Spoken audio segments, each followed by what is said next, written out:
What do the Mendip Hills in Somerset and the famous town of Pompeii in Italy have in common? Well, if you come for a walk with me, I'll tell you. We need to go this way. Today we're visiting the Blackmoor Nature Reserve, located at Charterhouse on the Mendips. Now remember, the hills are designated as an area of outstanding natural beauty, so please leave no trace and park sensibly. Now, Blackmoor is what's known as a site of special scientific interest because it's where a lot of industrial lead mining took place across the ages. The first serious mining started with the Romans. In fact, it's thought that Mendip lead was one of the main reasons for the Romans' arrival in Britain in 43 AD. It's thought the Romans started mining here within 6 years of their arrival, which is why there's also evidence of Roman forts and villas nearby. So yeah, we start here. I don't know how well you can see, but there's like little lumps and bumps above my head. Those are the lead slag heaps, so the waste material that would have been yeeted out of the ground and put there by mainly the Romans, but then later in centuries on, the Mendip Mining Company, I think back in like the 1840s or 50s, would come in and try and extract what the Romans could not. So once they had extracted, they would then take it to be processed or smelted. And there's evidence of that this way. In between, though, mining probably continued on a minor scale through the Dark Ages. It's thought several mines from this period have been discovered around Charterhouse, and also in places like Ubley Warren and Velvet Bottom, I know, great name. The church also had a crack at mining here as well in the medieval period, as it was given the land by royalty as compensation for what happened to Thomas Becket. The lead was ideal for roofing on things like churches and cathedrals, such as the one in Wells. Now, once the lead had been taken up from the ground, it was then brought here to this smelter, which you can see is a bit overgrown at the moment. But basically what would happen here is that the lead would be smelted down and it would be extracted further from the rock to get the pure lead out of it. And this is what remains of the old smelters. You can't go in though, it's all fenced off, so don't even try. There's an interesting fact, come on with me down here. Now obviously the smelters were a later invention and were used mainly by the Mendip Mining Company, which I've already mentioned. The Mendip Mining Company came to Charterhouse in 1844 to basically pick up where the others had left off. Now one of the interesting things I learnt was, see all of these boulders here?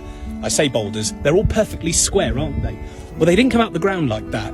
That's all spoil from the mining, because back in the 1800s, when the Mendip Mining Company were here, they had sort of mining carts, you know, the ones that you see on Temple of Doom. And obviously when all the mining stopped after the Mendip Mining Company left, their carts were left behind, and all of this was still in the carts. And then at some point between then and now, it was yeeted out of the mining carts and just left here.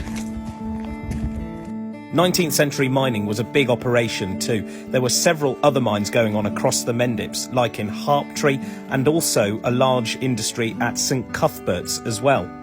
Now, it's not just the lead that makes this a site of special scientific interest.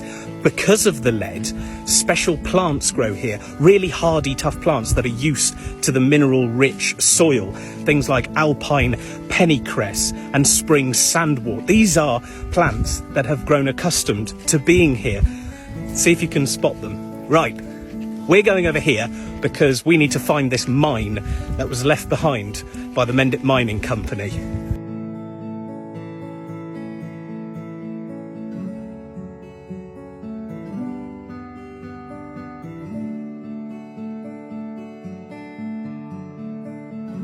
And here it is, one of 4 really deep mine shafts that were dug by the Mendip Mining Company. They had to bring in miners from Cornwall who are used to going really far down to dig for tin.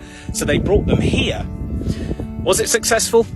No, because they realised that most of the rich lead ore was at the surface. So they dug all that way down, over 100 metres, pretty much for nothing, really. Which is probably why they went out of business, the Mendip Mining Company. But I haven't answered that question for you. What have the Romans ever done for us? No, not that one. Why does this area have something in common with the famous Italian town of Pompeii? Well, we know the Romans were industrious. They were famous for their water technology. They would make fountains, baths, aqueducts, and piping. So they would take the lead extracted from places like the Mendips, and they would take it to places like Pompeii. They would make piping for their water to be carried hundreds of miles. And after Pompeii was buried in the ashes of Mount Vesuvius in AD 79, thousands of years later, archaeologists did some excavations, and they found, through special scientific research, that the piping underneath all of the ashes of Pompeii, a lot of it came from here on the Mendips. And I just think that is just wonderful. I just love the facts and the history that is up here. Why don't you come and discover it yourself? Thanks for coming with me, guys. I'll see you real soon.